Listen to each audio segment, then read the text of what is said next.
sais, parfois j'aimerais être comme toi, me retrouver tranquille, léger, pliable, remisé au fond d'un placard l'hiver, et puis à la belle saison sortir, se retrouver à la lumière, avec les enfants qui courent au bord de la piscine. Tu vois ce que je veux dire? Ce qui est bien, c'est que tu fais pas de bruit, tu me demandes pas d'argent, tu me demandes pas sortir. Tu exposes peut-être, mais au moins tu le fais en silence, c'est ça qui est bien. Moi ça m'arrive de m'énerver, mais c'est pas du tout la même chose. Parfois on cherche une pompe toute notre vie pour combler ce grand vide existentiel. Est-ce qu'on peut pas dire que l'homme moderne, c'est un peu comme un gonflable percé? En fait, je sais pas demander, tu es une fille ou un garçon?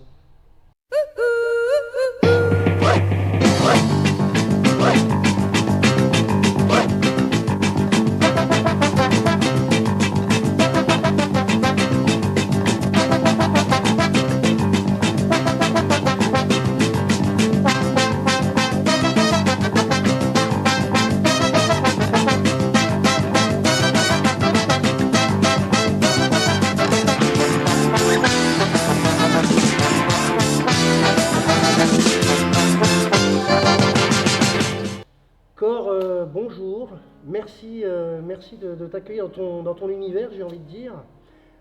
Tu vas proposer une animation, comment on appelle ça, une exhibition, comment on Une appelle exposition d'œuvres d'art. exposition donc d'œuvres, les 9 et 10 août prochains à Pont-sur-Yonne.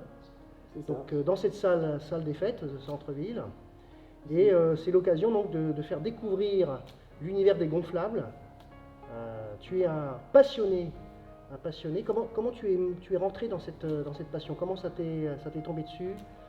Tu as découvert ça par quel biais?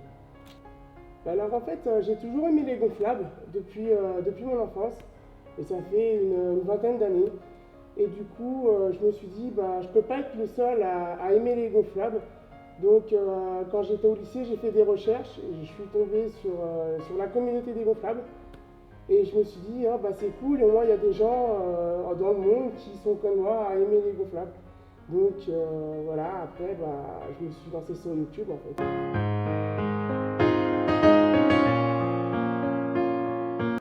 Ce qui m'attire dans cette communauté, dans la communauté des collectionneurs de gonflables, c'est le côté artistique, le côté grosseur des gonflables en fait.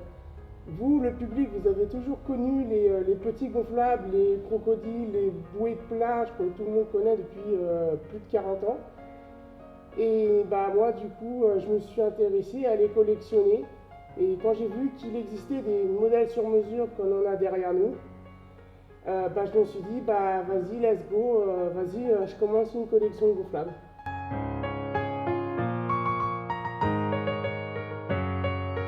Je me considère plus comme un collectionneur parce que c'est une sacrée passion, c'est très insolite en France, ça c'est sûr et certain. On est deux collectionneurs à être devenus youtubeurs, donc voilà, et notre but c'est de faire découvrir cette passion aux gens en fait. C'est une communauté qui est assez riche en France. Vous êtes, Non, je pourrais pas dire en pourcentage combien on est, mais je pense qu'on est très peu par rapport à l'étranger, aux États-Unis ou en Allemagne ou en Angleterre.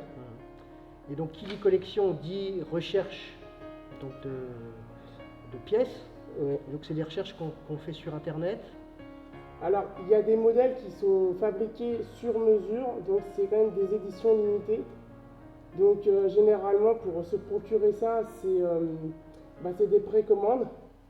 C'est-à-dire que faut attendre, le fabricant met sur les réseaux sociaux, genre Twitter, anciennement Twitter, parce que maintenant c'est X, ouvre ses précommandes et après on remplit un formulaire et on attend 6 mois. 3 mois de fabrication et 3 mois de livraison. D'accord. Donc ce sont des pièces quand même globalement uniques. Et Ouais, peut-être, ouais. je sais pas, En fait, il n'y a pas beaucoup de modèles qui sont fabriqués dans le monde en fait. C'est une centaine de pièces par Ouais, par grosso modèle, modo. En tout cas, pour ceux qui est derrière nous, C'est à peu près ça. c'est pareil. Moi, j'ai dans ma collection, j'en ai un, il y a un dragon, il y a 45 exemplaires dans le monde.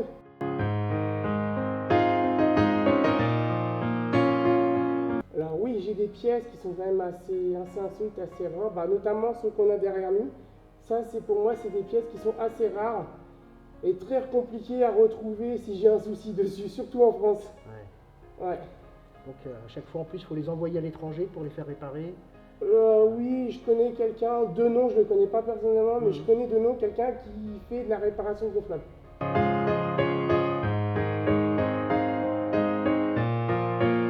Alors nous, le but de notre chaîne, parce que du coup moi je suis youtubeur, je me nomme sur internet Univers dégonflable et Fury. Et mon pote, mon ami, qui s'appelle 84 Lucario. Et nous, notre but de notre chaîne, de nos chaînes différentes, c'est de montrer aux gens c'est le côté collection, le côté communautaire en fait. Dire que voilà, il y a des gens qui vont collectionner des timbres, des cartes Pokémon, et il y en a qui vont collectionner les gonflables. Le but c'est que les gens ils viennent, prennent des photos en famille avec leurs gosses, nous posent des questions, parce que de toute façon ils nous ont posé. Et voilà, le but c'est de faire connaître à Pont-sur-Yonne, aux gens de Pont-sur-Yonne, notre passion pour les gonflables en fait. Et pourquoi Pont-sur-Yonne? Pourquoi ce choix? Parce que j'habite ici.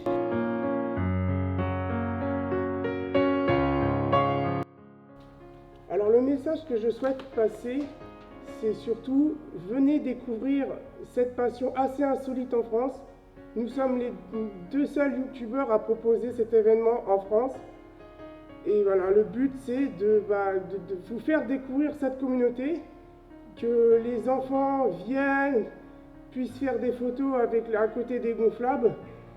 Donc voilà, moi c'est surtout ce message-là que je tiens à préciser de tout mon cœur, à passer pour Pont-sur-Yonne. Voilà, donc le message est passé et on compte sur vous, on compte sur le bouche à oreille pour faire connaître cet événement 9 et 10 août prochain à Pont-sur-Yonne, à la salle des fêtes, avec Cor et donc son ami, rappelle-moi son nom. 84 Lucario.